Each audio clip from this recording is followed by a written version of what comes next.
and welcome to the show Spotlight Conversation. Spotlight Conversation is a program that draws your attention. This is Spotlight Conversation. The government of Sierra Leone called a state of emergency on March 25th, 7 days before even the first case of COVID-19 was discovered. The virus has spread steadily to 1,618 cases confirmed and 63 deaths to date of July 12, 2020. At the same time, the country now record or count down a lot and lots of cases dealing with the rainy season. This country has been on very, very many hard times, and now it's considered that youth have to put on their best forthright to see a very smooth running economy at the end of the day. A youth-led community-based organization residing in Freetown is holding a virtual conference on Zoom to know how best COVID-19 has impacted the economy of Sierra Leone and how can we brace up for a better nation post-COVID-19. Today, the Spotlight Conversation is focusing on the CEO and founder of this organization with me, Desmond, Alfred, Farma, and this is Global Multimedia Online TV. Hello sir, your name and what you do? I am Morris Ayodele Peacock, the CEO and founder of Youth Education, Empowerment and Employment Network. Tell us more about your organization. Our organization is a non-profitable community-based organization established in January 15, 2019. As an organization, a youth-led community-based organization, what do you do? What do you do? What are your thematic areas of operation? Well, our thematic area of operation, we focus on child empowerment. We look at the vulnerable children and the youth, because nowadays the youth are on rampage, so we develop training for youths. We try to capacitate them. If your motive is to really capacitate youth, is to really help the vulnerable children, the vulnerable people in communities. And one may say there are very many youth-led organizations in Sierra Leone and Freetown specifically. What gives you the inspiration not to join the others in order at least to build the country, but starting your own organization? Well, it all started at 2019 when I was shortlisted at the IE Summit in Liberia. After the capacity building, I decided to launch my own organization, which I've started with 10 children at the primary level, looking at them at class 2. We track their performance, we pay for them up to class 6, after which we'll look again for another set of children. Okay, so that is how you build up the inspiration to start your organization. Yeah. Since then, January 15, 2019, what have you been doing as an organization to see how best you keep to the pace of your thematic areas of operation that you've named already? As I told you earlier on, we have 10 children who we are monitoring from class 2 up to class 6. We're on the progress stage, sir. On the progress stage, which means there is nothing being done for now. For now. The initial program arranged was we should have a conference on November 2020, but due to the COVID, we decided to cancel it. That's why we emerged with this conference online. So tell us more about the virtual Zoom conference. But the virtual Zoom conference is about because if you look at the COVID, it has affected all walks of life. Yes. So we are looking at the economic impact of COVID-19 on the lives of the people. All right, this is Global Multimedia and Desmond, Alfred, Farma, Spotlight Conversation with Mr. Peacock, the CEO and founder of a youth-led community-based organization in Freetown. What is the theme and what are the topics you are looking at when you are hosting this virtual Zoom conference? The theme we are looking at is the impact of COVID-19 on the lives of the people. What's brought about this theme in particular? Well, if you look at, just like I said earlier on, the COVID affected all walks of life. So we are looking at the impact. We are looking at it in 6 thematic areas, which we have identified speakers in all walks of life, the government aspect, the NGO, the civil society to speak for us. People are very keen. I think the ears of every listeners might be itching now on what are these topics, what are those topics allocated to specific speakers on that day. The first topic is the economic impact of COVID-19 in Sierra Leone. That's the first topic. And the one who will speak for us is the finance officer of Annes-Baikoma University of Science and Technology, who is Mr. Dennis Biggersted. The next topic is the effect of COVID-19 on employment.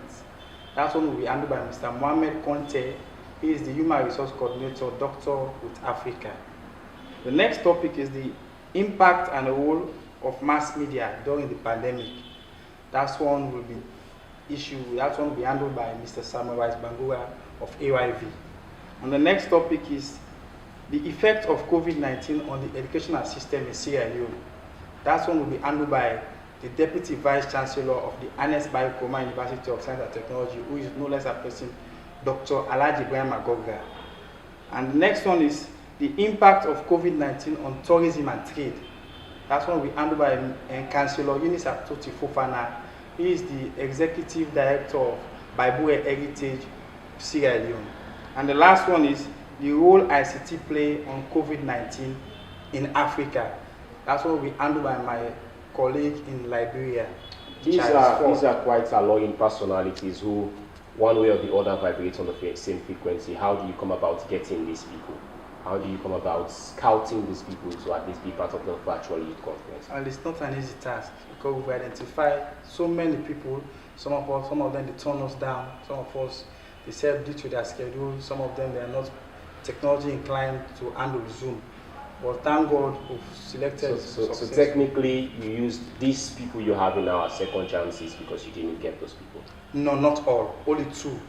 The one who turned us down is the Minister of Minister of Tourism, because of the topic that deals with tourism and trade.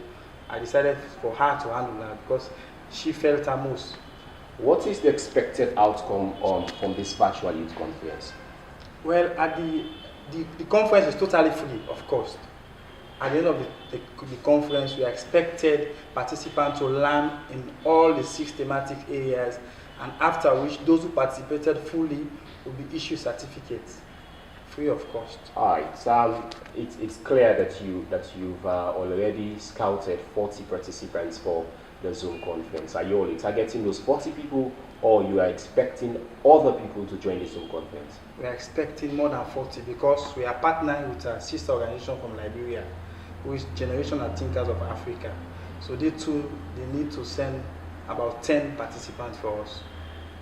So you're expecting other people to join? We are targeting 50 people. Yeah. You stated that there was something very catchy in your statement, that those who participated fully will be given certificates. Yes, sir.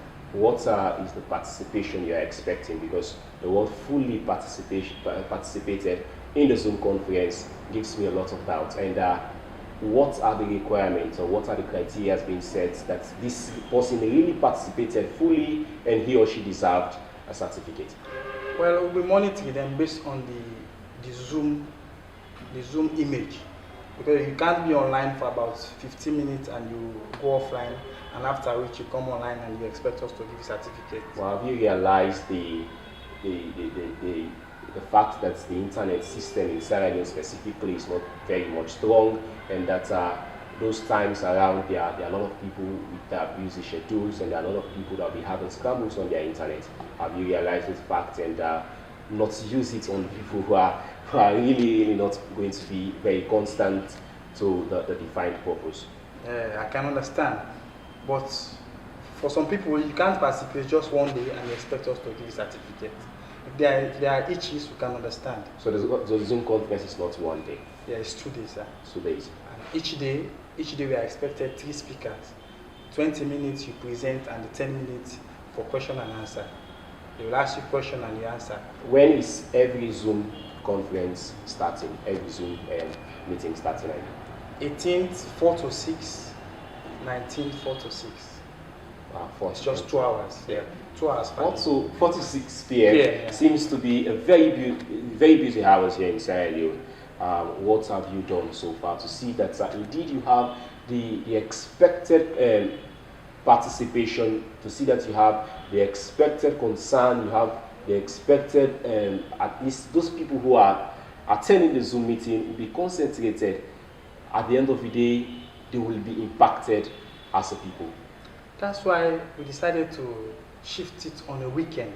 If you look at your calendar, it's the 18th and the 19th is on a weekend, 4 to 6. That is Saturday and Sunday. So how will people be getting their certificates? Well, for those in Liberia, we'll be sending it to them electronically. For those in Sierra Leone, we'll be collecting certificates at our office in Freetown. Suppose someone is staying all around Bonn, would there be any mechanism be put in place for that person to travel all the way from a very remote village in Bonn to collect just a certificate at your office? Well, we'll be sending it electronically through email, WhatsApp.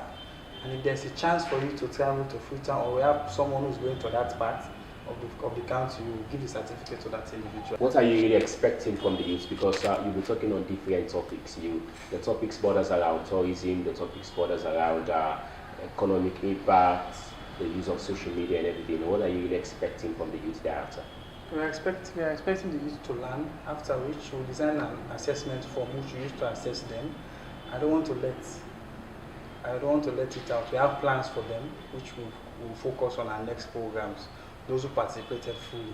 The plans for the youths will at least ginger their spirit at the end of the day, will fuel their intellectual cars in order at least to be part of the Zoom conference. I don't think that should be a secret between you and I.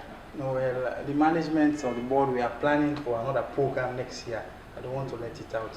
So those youths that will be attending, those who are attending, something very much positive. Yeah, that's why we'll be taking note of those questions you ask after, and we'll send out a survey form to them. Based on your question, we'll know that you are the selected beneficiary. All right, this is Spotlight Conversation with me, Desmond, Alfred, Jonathan, Farma, and we are with Mr. Peacock, discussing on their virtual Zoom conference on the way around 18th to 19th July 2020. Let's try to wrap this up. Really, what are the challenges that you are facing as an organization, mostly when you do with youths and vulnerable children?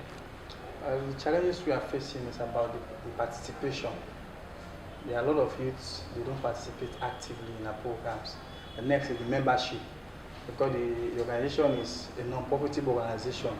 And when you talk about organization, these youths, they are thinking about money. So the membership keep on fluctuating up and down, up and down. So what's your membership composition now, those active membership composition? Well, for Sierra Leone, we have 8 active members. For Liberia, we have 9 members. Okay, that's a very huge one. That's a very huge threat. So how best have you tried to overcome, to triumph over those very many challenges? Well, it's not been easy for me, but we are fighting it. Yeah. You choose Samuel Weisbangura to know the impact of COVID-19 on the media, most especially social media. Indeed, why do you really choose Samuel Weisbangura, and what really are you expecting from that aspect at the end of the day? Well, on that aspect, if you look at the COVID-19, the media play a great role in that aspect. Now I'm talking about the TV, the social media, the radio. They play a great role in informing people, despite their misinformation. Yeah. And some information.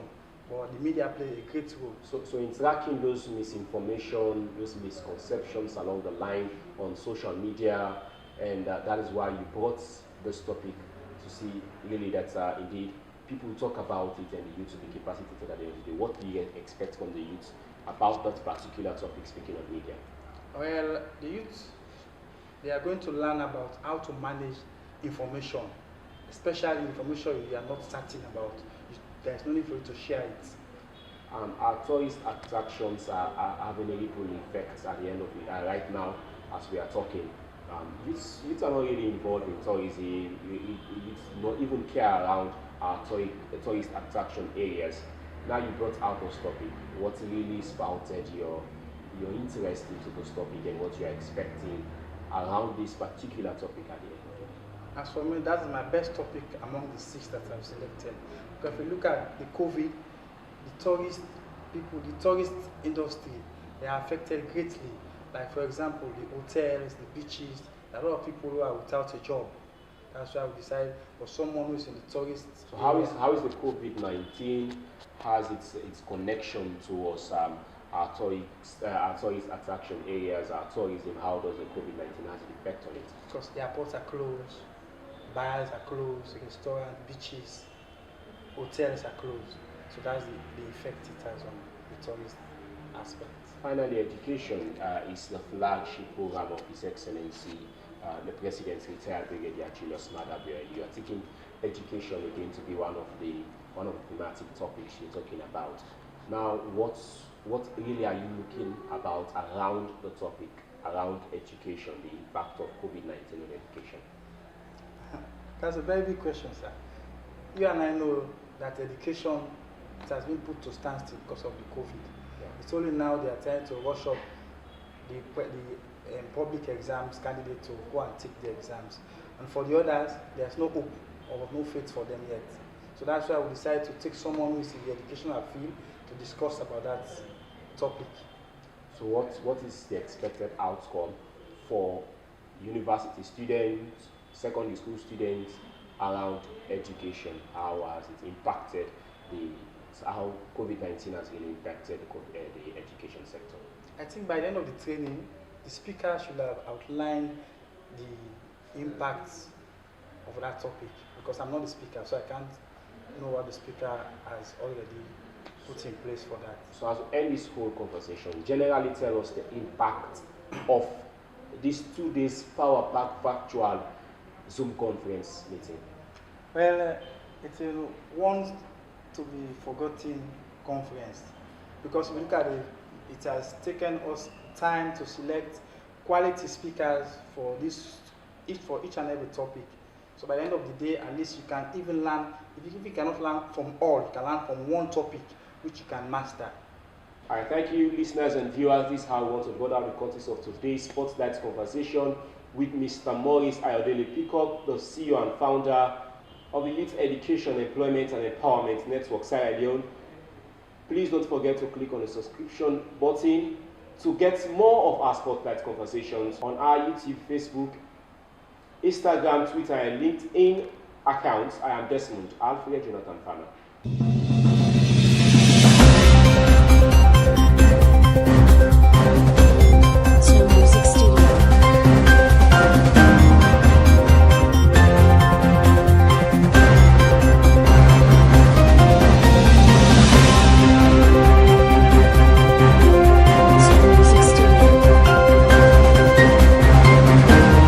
Hello and welcome to the show Spotlight Conversation. Spotlight Conversation is a program that draws your attention. This is Spotlight Conversation.